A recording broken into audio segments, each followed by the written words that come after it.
এক দল দিয়ে এরকম করিয়া খাই খাই করিয়া কয়েকটা বছর খাইছে, আরেক দল খাওয়ার জন্য প্রস্তুতি আছে। আল্লাহতে বুড়ো হয়ে গেছে, কিচ্ছু কয় না, কথা কয় না, আছে না? এক দল অনেক দিন খাইছে না, আরেক দল খাওয়ার জন্য কি আছে? আপনারা কোনটা বুঝছেন কই না, আমি বিয়া বাড়ির কথা কইছি। কোন বাড়ির কথা কইছি? মানে এক দল উড়মার করিয়া খায়, আরেক দল খাওয়ার জন্য খাড়ায়া খায়, এরকম আছে না নাই? আপনারা কোনটা বুঝছেন? আপনারা যেটা বুঝছেন বুঝছেন। আমি বিয়া বাড়ি দেখিয়েছি, অনেক সময় এরকম ঝামেলা হয়, একদল লুটফাট করিয়া সব খায়া শেষ করিয়া দেয়। এরপরে যখন 10 মিনিট সময় পায় আরেক দল খাওয়ার জন্য, এরকম অবস্থা করে মনে হয় যেন 20 বছরও খায় না। আল্লাহ আমার রব, এই রবি আমার সব। সবাই আল্লাহ আমার রব, এই রবি আমার সব। দমে দমে তনু মনে তারি অনুভব। দমে বন্ধুরা, চ্যানেলটি সাবস্ক্রাইব করুন। কি করতেছি? কেন এখনো ঘোরাফেরা করতেছি? কেন এখনো নামাজ ধরতেছি না? কেন এখনো পর্দা করতেছি না? কেন এখনো ভালো হয়ে চলতেছি না? এ কথাগুলো দিলের ভিতরে ধাক্কা লাগবে যখন কোরআন তেলাওয়াত শুনবেন। ইদা তুলিয়াত আলাইহিম আয়াতুহু যাদাতহুম ঈমানা, ঈমান বৃদ্ধি পেতে থাকবে, আল্লাহর উপর তাওয়াক্কাল চলে যাবে। সর্বশেষ যখন আপনি মুনাজাত দিয়ে বাড়ি যাওয়ার জন্য প্রস্তুতি নেবেন, ওই সময় আপনার কান্নাকাটি এমন করে হবে যে আপনি যখন আল্লাহর কাছে দোয়া করবেন, আল্লাহর কাছে হাত তুলে চাইবেন, মালিক তুমি আমার জিন্দেগীর কবিরা সগীরা সব গুনাহগুলি মাফ করে দাও। আল্লাহ সুবহানাহু ওয়া তাআলা আপনি তওবার মাধ্যমে যখন চাইবেন, তখনই আল্লাহ রব্বুল আলামিন আপনার জিন্দেগীর কবিরা গুনাহগুলিও মাফ করে দিবে, বলি সুবহানাল্লাহ। এজন্য সকলে আসার চেষ্টা করেন, সকলে বসার চেষ্টা করেন। মুআয ইবনে জাবাল রাদিয়াল্লাহু তাআলা আনহু, প্রখ্যাত সাহাবী, আরেকজন সাহাবীকে বলতেছেন, ভাই আসো একটু বসো। ওই সাহাবী বলতেছে, কি জন্য? বলে আসো বসো, কোরআনের কথা একটু আলোচনা করি, মোজাকারা করি। দুইজনে আলাপ করে বলতেছে করলে কি লাভ? বলছে দেখো, সারা রাত দাঁড়ায় দাঁড়ায় নফল নামাজ পড়লে যতটুকু সওয়াব হয়, কোরআনের একটা আয়াত একটা মাসআলা নিয়ে আলোচনা করলে 60 বছর একটানা নামাজ পড়লে, নফল নামাজ পড়লে যেই সওয়াব হয়, একটা মাসলা মাসাইল, একটা কোরআনের আয়াত, একটা দ্বীনি আলোচনা করলে তার চাইতেও বেশি সওয়াব হয়। সুবহানাল্লাহ। যখন বান্দা দ্বীনি আলোচনা করে, বান্দা যখন দ্বীনি আলোচনা শুনে, দ্বীনি আলোচনার মজলিসে যখন বান্দা আসে, দিলটা তখন ঠান্ডা হয়ে যায়, লোকটা ইমানদার হতে থাকে, লোকটার ভিতরে তাকওয়া চলে আসে, লোকটার ভিতরে আল্লাহর ভয় চলে আসে, লোকটার দিমাগের ভিতরে আখিরাতের কথা মনে পড়ে যায়, ফুলসিরাতের কথা মনে পড়ে যায়, মিজানের পাল্লার কথা মনে পড়ে যায়, কিয়ামতের কঠিন অন্ধকারের কথা মনে পড়ে যায়, কবরের কঠিন অন্ধকারের কথা মনে পড়ে যায়। লোকটা কান্নাকাটি করে শুরু করে দেয়, লোকটা তওবা করতে চায়, লোকটা গুনাহ থেকে মাপ পাইতে চায়, লোকটা গুনাহ ছাড়তে চায়।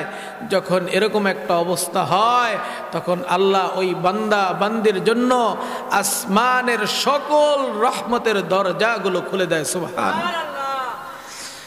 আল্লাহ রব্বুল আলামিন পবিত্র কোরআনুল কারীমের 9 নম্বর পারার 2 নম্বর পৃষ্ঠার প্রথম লাইনের প্রথম আয়াতের ভিতরে বলেন, ওয়ালাউ আন্না আহলুল কুরা আমানু ওয়াত্তাকাউ লাফাতাহনা আলাইহিম বারাকাতিম মিনাস সামা। দুনিয়ার মানুষগুলো সকল কিছু যদি আমি আল্লাহর উপর ঈমান আনয়ন করে, তাকওয়া অর্জন করে, আমি আল্লাহ রব্বুল আলামিন আসমানের যত বরকতের দরজা আছে, ওই বান্দা বান্দির জন্য সব বরকতের দরজাগুলো খুলে দেব। সুবহানাল্লাহ। এজন্য দুনিয়ার মানুষ যখনই কোনো দিনের আলোচনা শুরু হয়, যখনই কোরআনের আলোচনা শুরু হয়, আশপাশে চলাফেরা না করে, আড্ডা না দিয়ে বন্ধুরা আমার মাহফিলের ময়দানে চলে আসো। একটা কথা তোমার জন্য হেদায়েতের উসিলা হয়ে যেতে পারে, একটা কথা তোমার নাজাতের উসিলা হয়ে যেতে পারে। 3 দিনের বয়ানের ভিতরে এমন একটা কথা তোমার দিলের ভিতরে ঢুকে যেতে পারে রে ভাই।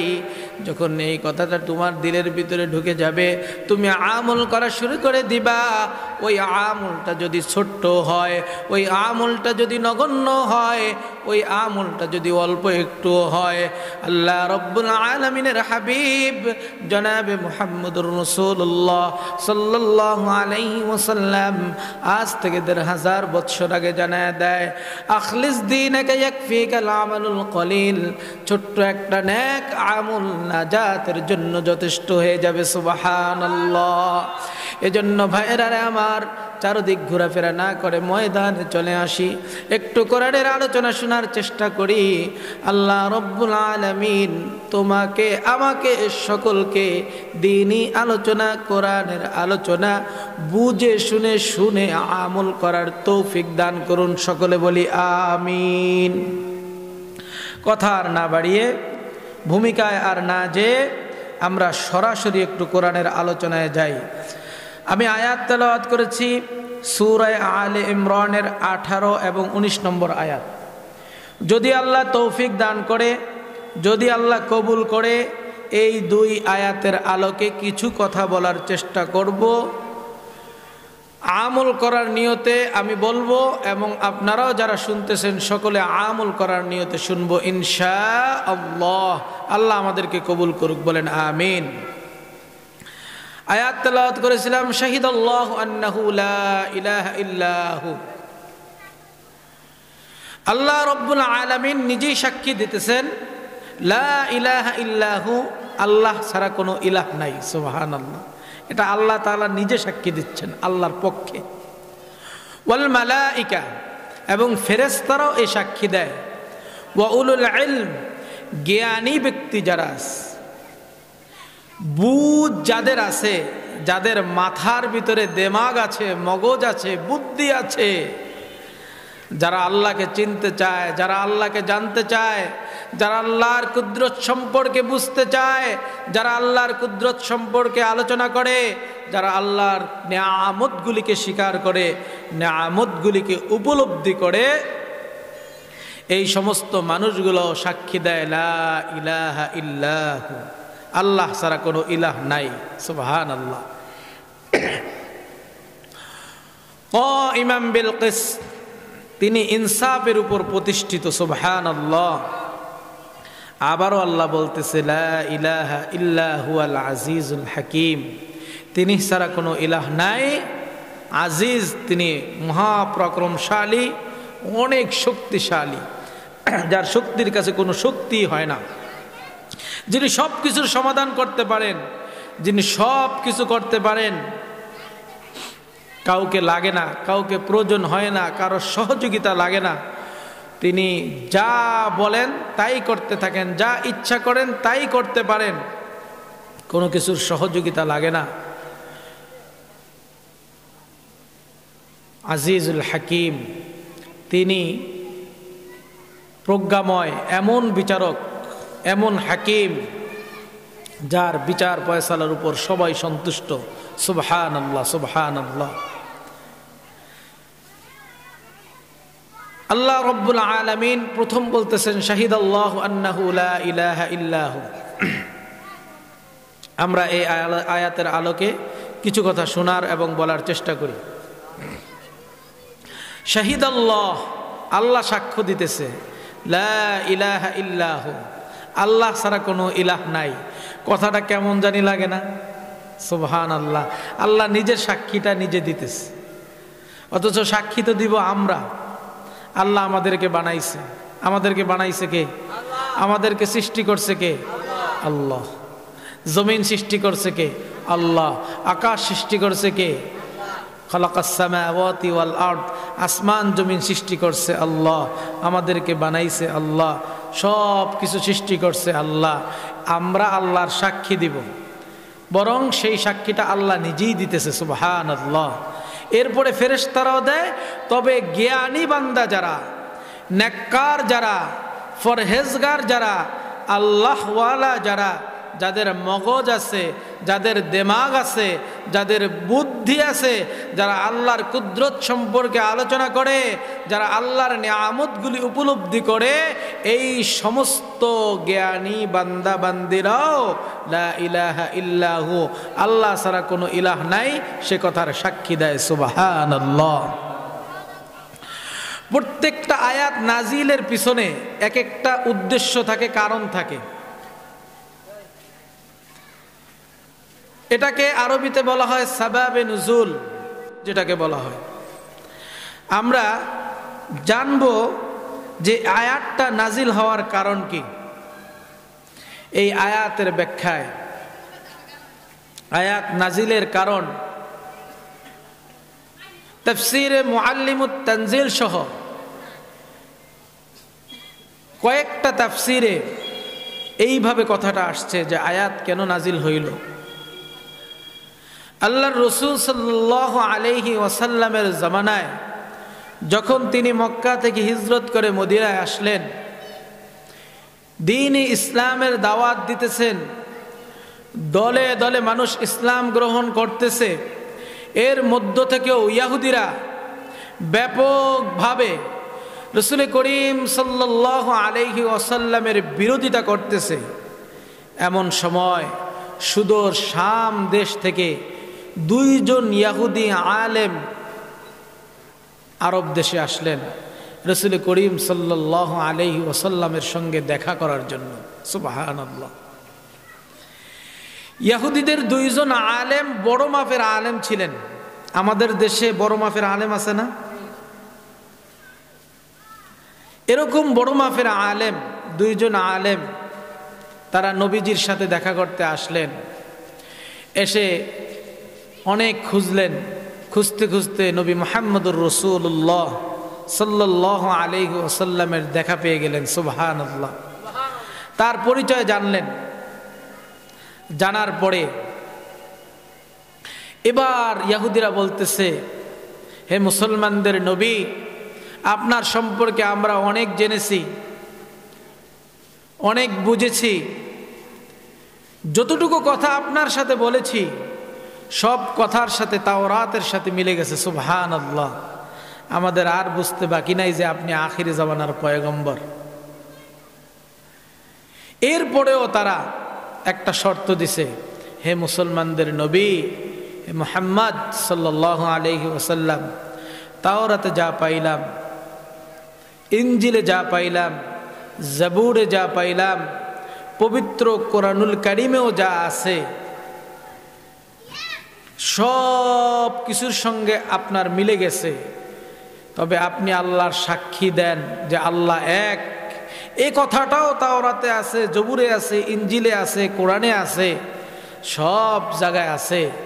আজকে বড় একটা বিষয় কি জানেন, হে মুসলমানদের নবী, হে মুহাম্মদ, আজকে আপনি এমন একটা সাক্ষী আমাদেরকে দিবেন আল্লাহ সম্পর্কে, যেই সাক্ষীটা তাওরাতেও নাই, জবুরেও নাই, ইনজিলেও নাই, আগে কেউ শুনেও নাই। সুবহানাল্লাহ।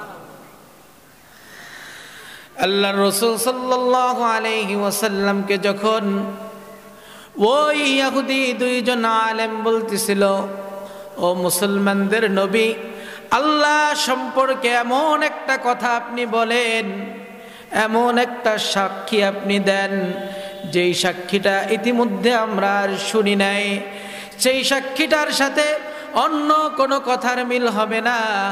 এমন কথাগুলো যখন রাসূল করিম সাল্লাল্লাহু আলাইহি ওয়াসাল্লামের নিকট ইহুদি আলেমরা বলতেছে, এমন সময় আল্লাহ রব্বুল আলামিন জিবরাইলের মাধ্যমে নবী মুহাম্মদুর রাসূলুল্লাহ সাল্লাল্লাহু আলাইহি ওয়াসাল্লামকে জানায়া দেয়, ও আমার হাবিব, ও আমার বন্ধু, আপনি তাদেরকে জানায়া দেন, শাহিদাল্লাহু আন্নাহু লা ইলাহা ইল্লাহু ওয়াল মালাইকা وأولو العلم قائما بالقسط لا إله إلا هو العزيز الحكيم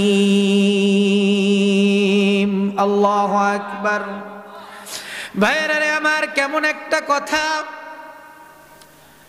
আল্লাহ ছাড়া কোনো ইলাহ নাই এই কথাটা সত্য না মিথ্যা অবশ্যই সত্য কিন্তু এ কথার সাক্ষী যদি আল্লাহ নিজে দেয় কথাটার ওজন বড় ভারী হয়ে যায় বলি সুবহানাল্লাহ কথাটার পাওয়ার এটি অনেক শক্ত হয়ে যায় কথাটা অনেক গুরুত্ব হয়ে যায় এই কথার পরে আর কোনো কথা থাকতে পারে না যখন ইহুদিদের সামনে ইহুদি দুইজন আলেমের সামনে নবী মুহাম্মদুর রাসূলুল্লাহ সাল্লাল্লাহু আলাইহি ওয়াসাল্লাম আল্লাহর শিখানো কথাটা বলে দিলেন শাহিদাল্লাহু আন্নাহু লা ইলাহা ইল্লাহু আল্লাহ সাক্ষী দিতেছে আল্লাহ ছাড়া কোনো ইলাহ নাই এ কথাটার লোড অনেক বেশি এ কথাটার পাওয়ার অনেক বেশি এ কথাটার বুজুর্গি অনেক বেশি এ কথাটার ওজন অনেক বড় বেশি ইহুদি দুইজন তৎক্ষণাৎ বলে উঠল ও মুসলমানদের নবী আপনি আমাদের কাছে হাতটা বাড়ায় দেন আপনার হাতের সাথে হাত রাখি এ কথার চাইতে আর কোনো সুন্দর কথা হতে পারে না আর এ সাক্ষী আপনার জবান দিয়া ছাড়া আল্লাহ আর কাউকে দিয়া বলাইতে পারে না এই কথাটা আপনি আখিরি জবানের পয়গম্বর হিসাবে আপনার জবান দিয়ে আল্লাহ বলায় দিছে আর দেরি নয় হাতটা বাড়ায় দেন হাতের সাথে হাতটা রেখে দিলাম কালেমা পড়ায় দেন লা ইলাহা ইল্লাল্লাহু মুহাম্মাদুর রাসূলুল্লাহ সাল্লাল্লাহু আলাইহি ওয়াসাল্লাম ইহুদি আলেম দুইজন কালেমা পড়ে মুসলমান হয়ে গেছে সুবহানাল্লাহ আল্লাহর কত বড় নেয়ামত যেই সময় ইহুদিরা সচরাচর মুসলমান হইতেছে না ইহুদিরা নবী মুহাম্মদুর রাসূলুল্লাহ সাল্লাল্লাহু আলাইহি ওয়াসাল্লামের বিরোধিতা করতেছে ওই সময় ওই জমানার বড় দুইজন ইহুদি আলেম কালেমা পড়ে মুসলমান হয়ে যাইতেছে সুবহানাল্লাহ এজন্য ভাইরা কারে কখন আল্লাহ হেদায়েত দিবে এটা একমাত্র জানেন কে আল্লাহ কাকে কখন আল্লাহ দ্বীনের পথে আনবে কাকে কখন আল্লাহ নামাজি বানায় দিবে কাকে কখন আল্লাহ মুত্তাকি বানায় দিবে কাকে কখন আল্লাহ ফরহেজগার বানায় দিবে এটা একমাত্র জানেন আল্লাহ যেই সময় ইহুদিরা সচরাচর নবীর বিরোধিতা করতেছে গণহারে গণবিরোধিতা করতেছে একটা সময় ছিল না আলেমদের গণবিরোধিতা করতো একদল লোক এমন একটা সময় যখন কর্মীরা দলের পরিচয় দিতে পারতো না যখন কর্মীরা নিজেদের ব্যানারে প্রোগ্রাম করতে পারতো না ওই সময় যারা কষ্ট করেছে ওই সময় যারা দলের সাথে মিলেমিশে আছিল কালেমার পতাকা উড়ানোর জন্য ইসলামের দাওয়াত বাণী পৌঁছে দেওয়ার জন্য কষ্ট মুজাহাদা করেছে ওই সময়ের লোকগুলাই ছিল প্রকৃত লোক ঠিক না বেঠিক প্রিয় ভাইরা আমার এমন একটা কঠিন সময় যখন ইহুদিরা কালেমা পড়তেছে তখন সব ইহুদিরা তাদের বিরুদ্ধে চলে গেছে বলি নাউজুবিল্লাহ যে আমাদের দুইজন আলেম মুহাম্মদের হাতে হাত রেখে কালেমা পড়লো এটা কি ঠিক হইল ইহুদিদের খাসলত খারাপ ছিল আজকে ভাইরা আমার মুসলমান ভাইরা আমার বেজার হবেন না আপনি আজকে ইহুদিদের অনুসরণ করতেছেন আপনার পোশাক দেখলে বোঝাই যায় না আপনি মুসলমানদের সন্তান আপনার চলাফেরা দেখলে বোঝাই যায় না আপনি মুসলমানদের সন্তান আপনার চেহারা দেখলে বোঝাই যায় না আপনি মুসলমানদের সন্তান আপনি কাদের অনুসরণ করতেছেন কাদেরকে খুশি করতেছেন আপনি কি জানেন আপনার যে আইডি কার্ড দেয়া তারা আইডেন্টিফাই করে সেখানে আপনার ধর্মটা মুসলিম তারা জানে যে আপনি মুসলিম তারা কখনোই আপনাকে পছন্দ করে না দিল থেকে তারা কখনোই আপনাকে সাপোর্ট করবে না জবান থেকেও সাপোর্ট করবে না সময়ের প্রয়োজনেও যদি করে তারপরও আপনাকে ডুবানোর জন্য আপনাকে নষ্ট করার জন্য আপনাকে ধ্বংস করার জন্য তারা লাগাতার চেষ্টা চালায়া যাইতেছে ও মুসলমান ভাইয়েরা আমার বেজার হবেন না আপনি আপনার পদাচরণা রসুলের তরিকা অনুযায়ী করেন ইসলাম অনুযায়ী করেন ইহুদিদের খাসলত বড় খারাপ ছিল। ওরা যখনই মুসলমানদের কোনো ভালো একটা দিক দেখত তখনই তারা সেখান থেকে চলে যেত। বলেন নাউজুবিল্লাহ।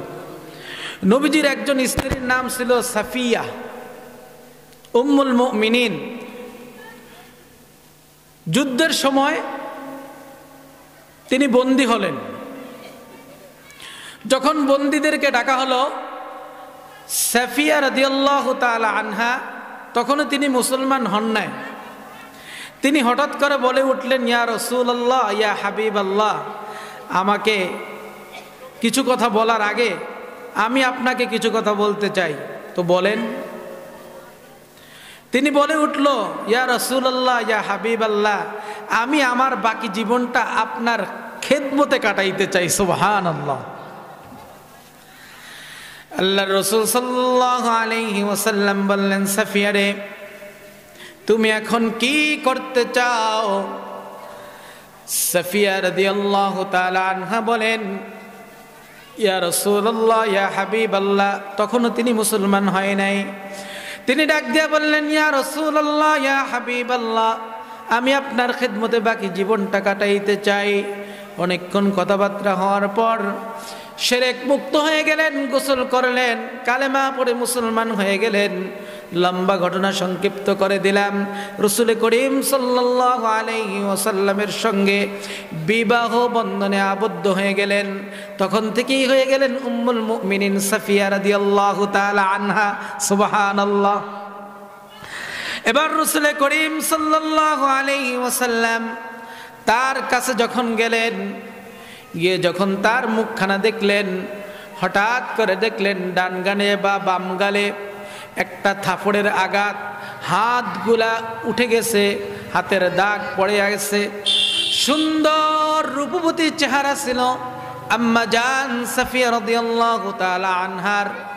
সুন্দর চেহারার ভিতরে যদি একটা থাপ্পড়ের দাগ লেগে যায়, ওই চেহারার ভিতরে দাগটা ভেসে উঠে, ঠিক না বেঠিক?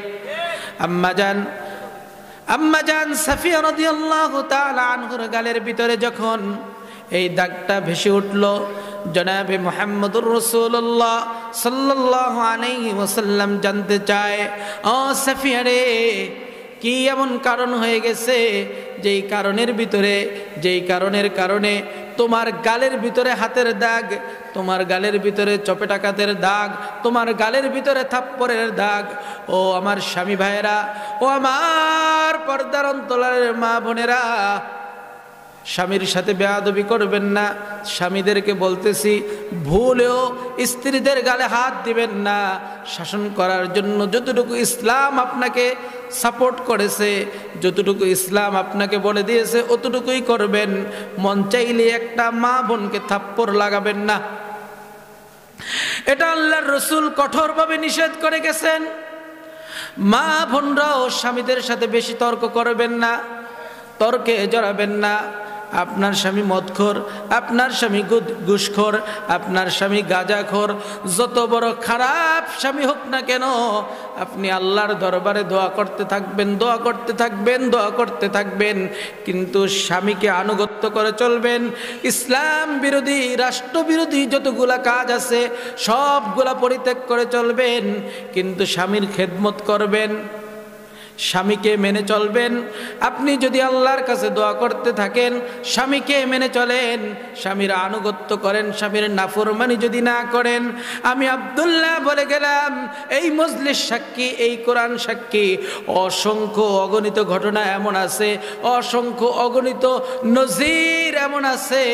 স্বামী মদখোর ছিল, জুয়া করছিল, মদ করছিল, সিগারেট করছিল, গাঁজা করছিল, কিন্তু এরপরও স্ত্রী তার স্বামীকে মেনে নিয়েছে, স্বামীর আনুগত্য করেছে, স্বামীর অবাধ্য হয় নাই।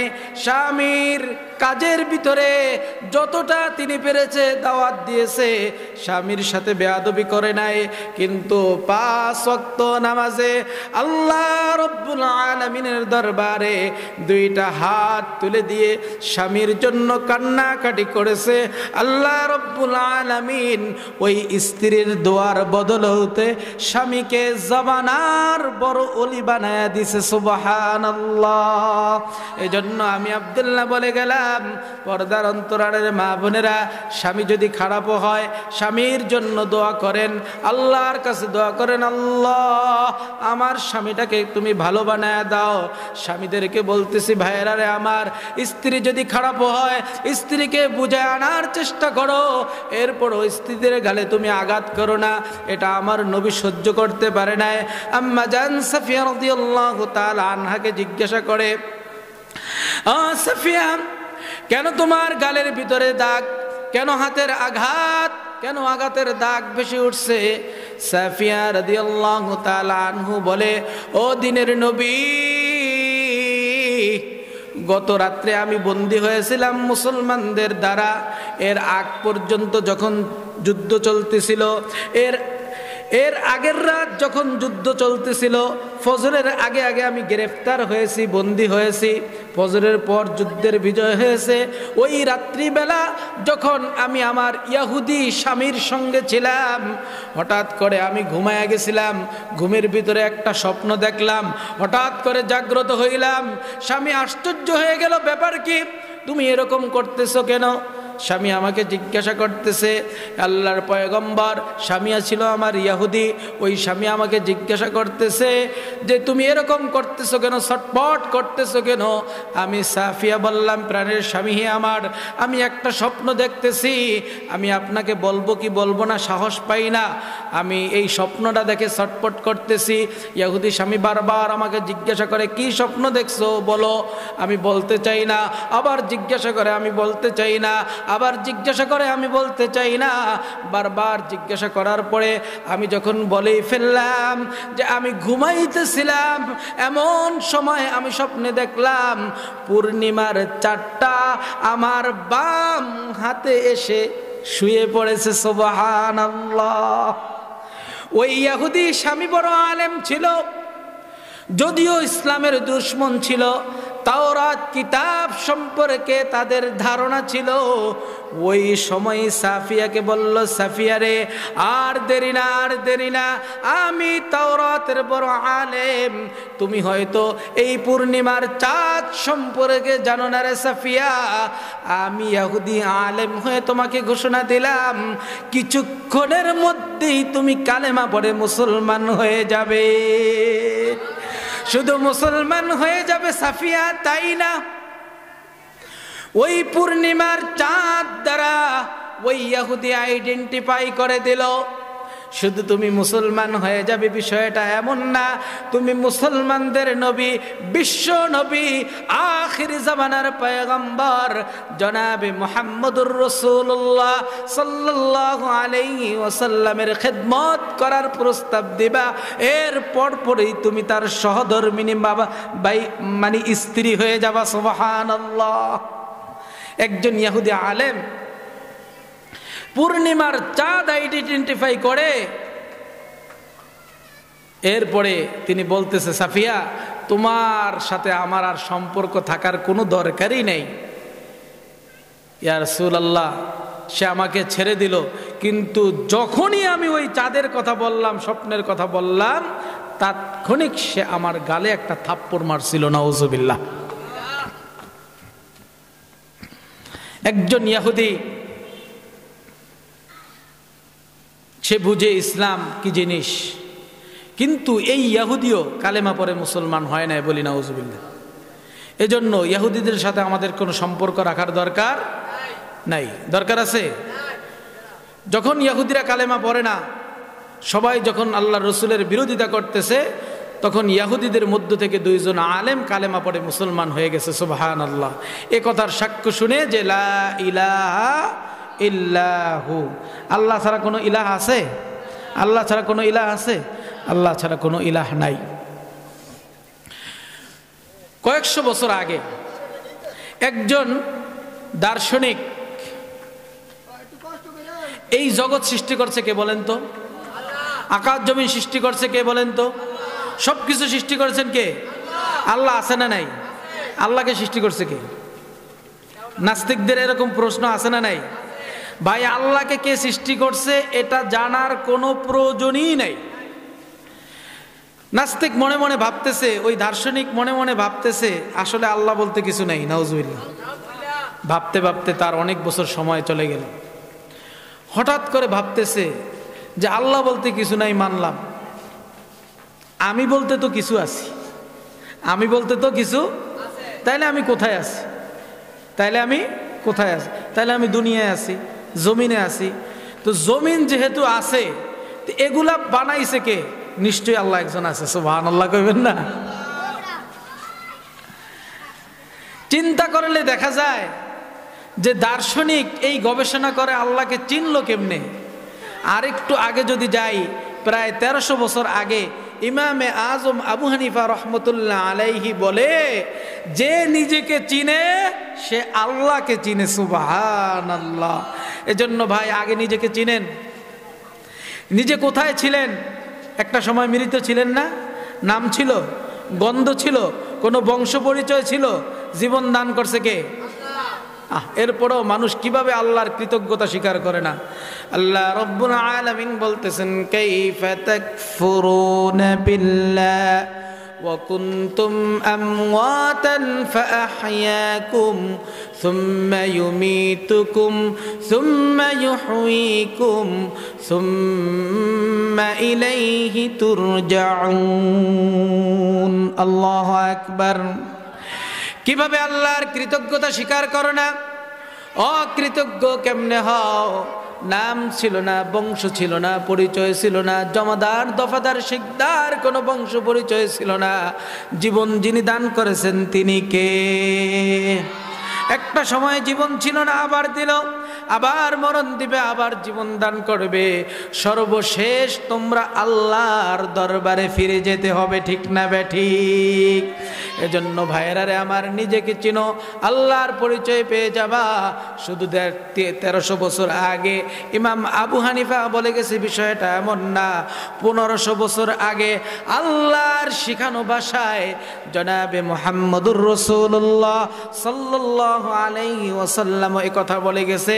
পবিত্র কোরআনুল কারীমের ভিতরে আছে, আল্লাহ রব্বুল আলামিন নবীজির মাধ্যমে জানায় দেয়। 1500 বছর আগে নবীজি আমাদেরকে জানায় দিছে, ওয়াফি আনফুসিকুম আফালা তুবসিরুন। ও আল্লাহর বান্দারা, আল্লাহকে চিনার জন্য জঙ্গলে যাওয়া লাগবে না, বাসে উঠা লাগবে না, পাহাড়ে যাওয়া লাগবে না, গাছে উঠা লাগবে না। 3.5 হাত যে বডি আল্লাহ তোমাকে দিয়েছে, খেয়াল করে দেখো, আলাম নাজআল লাহু আইনাইন, 2টা চক্ষু দান করেছে কে?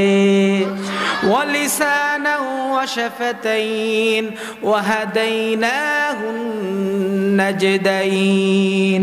চক্ষু দান করে আমার আল্লাহ, জিহ্বা দান করে আমার আল্লাহ, জবান দান করেছে আমার আল্লাহ, পাহাড়ের মতো উঁচু একটা কপাল দান করেছে আমার আল্লাহ, কত নিরিবিলি জঙ্গলের মতো, কত সুন্দর বনের মতো কতগুলা চুল দান করেছে আমার আল্লাহ, 2টা হাত দান করেছে আমার আল্লাহ, পা দান করেছে আমার আল্লাহ। এরপরও বান্দারে আল্লাহকে সাক্ষী দেওয়ার জন্য আর কিছুর পরিচয় হবে না, আর কিছুর পরিচয় জানা লাগবে না। শুধু তুমি তোমার 3.5 হাত বডির দিকে তাকাও, এত সুন্দর বিউটিফিকেশন করে, এত সুন্দর অবয়ব দিয়া যিনি সৃষ্টি করেছেন তিনি তো আমার আল্লাহ। কপাল দিছে সেজদা করার জন্য, আজকে তুমি সেই কপাল দিয়া সেজদা করো না। হাত দিয়েছে, হাত দিয়া ভালো কাজ করার জন্য, কিন্তু মানুষের জমিন ঠেলো আছে না নাই? মুখ দিয়া সত্য কথা বলার জন্য আল্লাহ জবান দিছে, ওই জবান দিয়ে তুমি মিথ্যা কথা বলো আছে না নাই? বান্দারে যেই জবান আল্লাহ দিয়েছে সত্য কথা বলার জন্য, ওই জবান দিয়ে তুমি মিথ্যা কথা বলো। এই জন্য আল্লাহকে চিনো না। যেই চক্ষু আল্লাহ দান করেছে আল্লাহর নিয়ামতগুলি দেখার জন্য, ওই চক্ষু দিয়ে তুমি নাফরমানি কাজগুলা দেখো, নাফরমানি দৃশ্যগুলা তুমি দেখো, নাফরমানি অবয়বগুলা তুমি দেখো। এই জন্য আল্লাহর নিয়ামত তুমি উপলব্ধি করতে পারো না। তোমাকে আল্লাহ কান দিছে কোরআন তেলাওয়াত শোনার জন্য, ভালো কথা শোনার জন্য, কিন্তু ওই কান দ্বারা তুমি গান শুনো, ওই গান দ্বারা তুমি ওই কান দ্বারা তুমি অশ্লীল কথা শুনো, ওই কানের দ্বারা তুমি মানুষের গীবত শুনো। এই জন্য আল্লাহর নেয়ামত উপলব্ধি করতে পারতেছো না। তুমি যদি কান দ্বারা কোরআন তেলাওয়াত শুনতা, ভালো কথা শুনতা, জবান দ্বারা ভালো কথা বলতা, চক্ষু দ্বারা ভালো জিনিসগুলি দেখতা, কোরআন তেলাওয়াত দেখতা, আল্লাহর নেয়ামতগুলি উপলব্ধি করতে পারতা, তখনই তোমার কোনো সাক্ষীর প্রয়োজন হতো না। অনায়াসে দিল থেকে চলে আসতো লা ইলাহা ইল্লাহু, আল্লাহ ছাড়া কোনো ইলাহা নাই। সুবহানাল্লাহ, আল্লাহ ছাড়া কোনো ইলাহ আছে? এই জন্য ইবাদত হবে কার?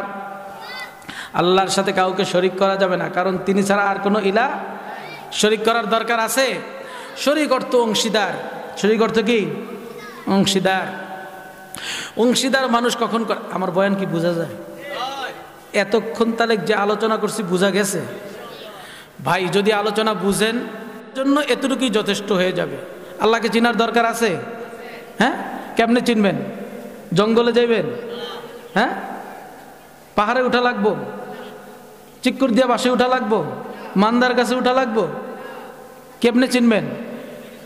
অফি আনফুসিকুম আফালা তুবসিরুন, খালি শুধু 3.5 হাত বডির দিকে তাকান, আল্লাহকে চিনে যাবেন। সুবহানাল্লাহ কইবেন? আরো যেরকম সুবহানাল্লাহ। এই আল্লাহর সাথে শরীক করার দরকার আছে? শরীক যদি না করেন তাহলে শিরকও করবেন না। সুবহানাল্লাহ। শরীক যদি না করেন শিরকও করবেন না। মানুষ শিরক করে কখন, শরীক করে কখন জানেন? 3টা কারণে সাধারণত মানুষ একজন আরেকজনকে শরীক করে। কথা বোঝা যায়? ধরেন আপনি এখানে একটা ব্যবসা করবেন, ব্যবসাটাকে প্রতিষ্ঠিত করার জন্য আপনার 3টা জিনিসের প্রয়োজন হবে। কয়টা জিনিসের? 1, শারীরিক শক্তির প্রয়োজন আছে না নাই? 2, অর্থ সম্পদের প্রয়োজন আছে না নাই? 3, মেধা বুদ্ধির দরকার আছে না নাই? দেখেন আপনার অনেক টাকা পয়সা, আপনার মেধা নাই, আপনি একটা দোকান দিলে কিছুদিন পর দোকান থাকবে না ভাগবে? থাকবে না ভাগবে? আচ্ছা, আপনার মেধা আছে, আপনার শারীরিক শক্তিও আছে, কিন্তু আপনার টাকা পয়সা নাই, আপনি কি ব্যবসা প্রতিষ্ঠান দিতে পারবেন? পারবেন না। একা পারবেন না, শরীক করতে হবে। টাকা নেওয়ার জন্য আরেকজনকে কি করতে হবে? অংশীদার করতে হবে, যে আমার মেধা আছে, আমার শক্তি আছে, টাকা নাই, ভাই তুমি টাকা দাও, আমি ব্যবসা করি, তোমাকেও লাভ দেই, আমিও খাই। তো আপনি একা পারবেন না যদি আপনার টাকা না থাকে। আপনার যদি শক্তি না থাকে, টাকাও আছে, মেধাও আছে, আপনি ডায়াবেটিসের রুগী, ঠিকমতো আপনি দোকানদারি করতে পারবেন? এই জন্য আপনি কি করবেন? 1 বা একাধিক লোক অংশীদার নেবেন। অসুস্থ আরেকটা সুস্থ সবল লোক নেবেন, এটাকে বলে অংশীদার। ঠিক আছে কথা? শরীক। 2, টাকা নাই, শক্তিও আছে, মেধাও আছে, টাকা নাই। এজন্য একজনের কাছ থেকে অংশীদার নেবেন, একজনকে অংশীদার নেবেন যে ভাই আমার মেধাও আছে, শক্তিও আছে, টাকা নাই, তুমি টাকা দাও। 2, আপনার 3, আপনার টাকাও আছে, আপনার কি আছে? শক্তিও আছে, কিন্তু মেধা নাই, বুদ্ধি নেই। তখন আপনি 1 বা একাধিক লোককে আপনি অংশীদার করবেন বুদ্ধির জন্য, মেধার জন্য। ঠিক না বেঠিক? মানুষ একা একা চলতে পারে না, এই সমস্ত কারণেই মানুষ অংশীদার করে। এবার বলেন তো, আল্লাহর মেধা আছে না নাই? আল্লাহর শক্তি আছে না নাই? আল্লাহর সম্পদ আছে না নাই? কথাগুলি মন গড়া বললেই হবে না, কোরআনে আছে। আসুন আমরা একটা একটা করে জেনে নেই।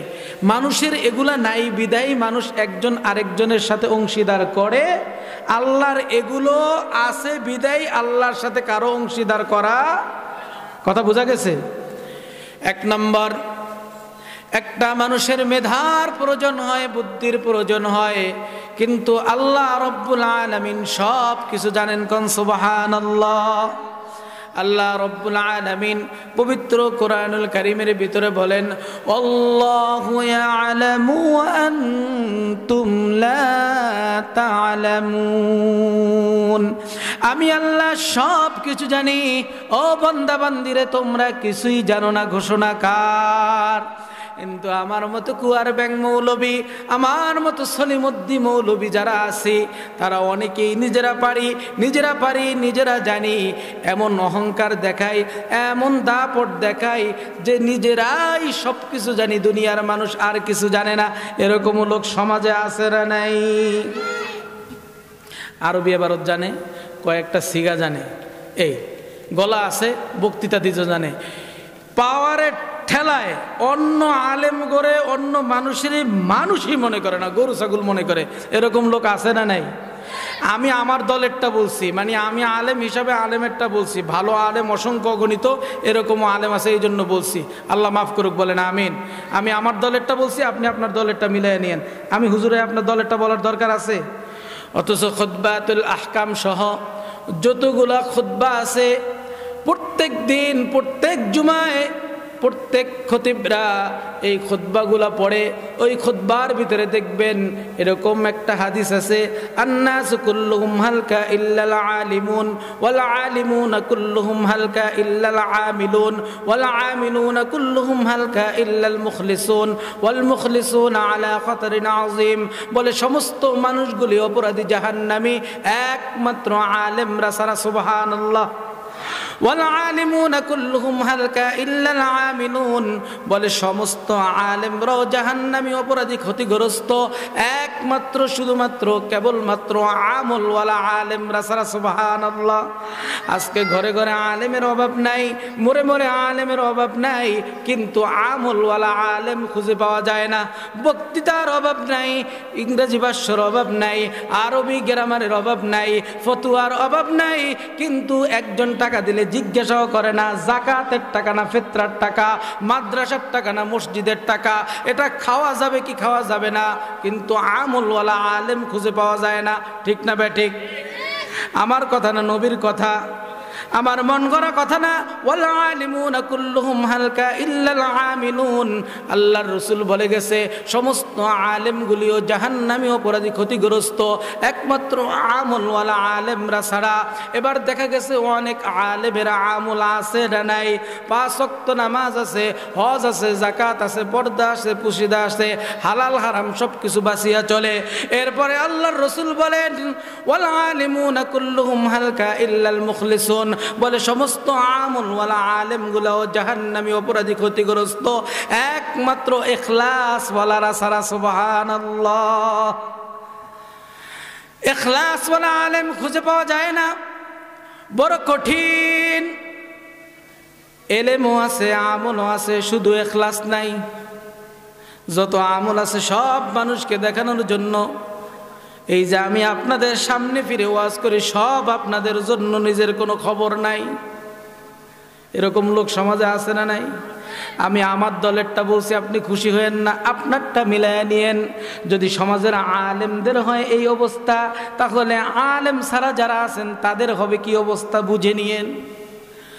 বলে ওয়াল আলিমুনা কুল্লুহুম হালকা ইল্লাল মুখলিসুন। সমস্ত আমলওয়ালা আলেমগুলিও জাহান্নামী, অপরাধী, ক্ষতিগ্রস্ত, ইখলাসওয়ালারা ছাড়া। বলে ইখলাসওয়ালা আলেমরাও জাহান্নামী, ক্ষতিগ্রস্ত, অপরাধী। ওয়াল মুখলিসুনা আলা খাতারিন আযীম। কারণ ইখলাসের ভিতরে বড় ভয়, না জানি কখন রিয়া ঢুকে যায়, মানে অহংকার ঢুকে যায়। নাউযুবিল্লাহ।